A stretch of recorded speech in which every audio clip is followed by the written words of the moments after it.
So we have a fair number of listeners in Western Europe, and what I hear from my friends in that part of the world is that they are concerned, obviously, about the events in Eastern Europe, in Ukraine, about Russian influence, but they feel a bit removed from it. And I think the case that you've laid out for us is, while there may not be bombs dropping on your cities and there may not be physical attacks in your spaces, Russian influence can absolutely affect your life in any number of ways. And in an era of misinformation, disinformation, information warfare, cybersecurity, war can be redefined and brought anywhere, anytime. So help our listeners who, let's say they're listening to us in the Netherlands or in Belgium or in France.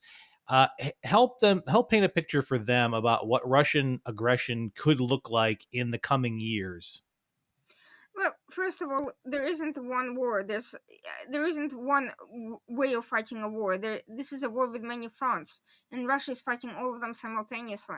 And these countries are only starting to wake up. Second, we should keep in mind that Europe is not that big. France may feel distant from Poland, from Ukraine, but reality is, even the physical distance is not as huge as one might think, and with relatively open borders, anyone can travel anywhere. Their communications have become globalized, trade has become globalized, and of course, travel is also globalized. So even if you limit migrants, even if you try to crack down on your campaign finance laws to avoid Russia or others being able to bribe your politicians, that a lot of that still happens behind the scenes. There's been an institutional crawl that transcends borders. So Russia's aggression does not have to be limited to the full front warfare as it does in Ukraine. In fact, that was the least desired result. The original outcome Putin was hoping for would be a quick political coup that would allow him to place a puppet like Yanukovych in Ukraine and then save his resources for other things. I don't think Russia necessarily wanted a full scale war everywhere to advance its goals. I think it would have preferred political coups and covert action, which is what it does far better than fighting military wars. And I think it has been trying to achieve amplify its impact through these active measures, through propaganda wars, but now also through attacks, assassinations. There's both a combination of desperation from the military losses in Ukraine and from the increasing closeness of NATO, but at the same time a brazenness and a sense that Russia understands that Europe is still not there when it's willing to give it all the way it did during World War II. We are not at World War II level yet. I know that many people call the situation 1939. Maybe it is, but let's just say that while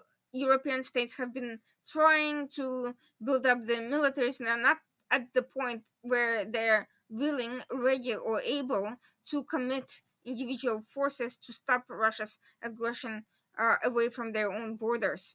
And that is something Russia is very willingly exploiting. To be clear, Russia is weak enough militarily that it could have been stopped with a coalition of Western actors and their militaries in Ukraine before it got anywhere further, but there hasn't been political will to accomplish that result. There's been this fear of confrontation, of any sort of confrontation, any offensive action, and there's been an excessive focus on defensive action, whether military or resilience building. Now that's again that dynamic is starting to change, but just because of the way European political networks work, while Russia, that is being governed by an authoritarian leader, makes its snap decisions, they take years to argue about the best possible outcome that avoids with minimal damage. Some of it is part for the course of being a liberal democracy, but on the other hand, there's also this sleepiness. There is some political corruption. There is inertia, and just idea of trying to avoid discomfort to your own society that has no place when you're really fighting an existential war. Which brings me to the final point. The European Union is starting to realize that it could become an existential war, but because they their last example of an existential war was World War II, and because this war is far more asymmetrical and political than it is military, they have not fully come to terms that an existential war is not necessarily a fully military war. It's also as much a political war, an asymmetrical war, a hybrid war.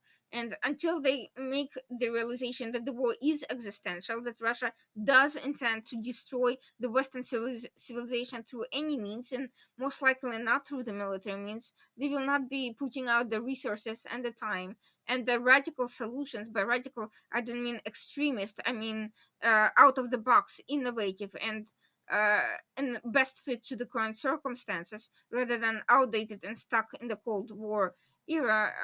And Russia will continue making gains even as it also suffers losses where its own proxies have failed to live up to the expectations.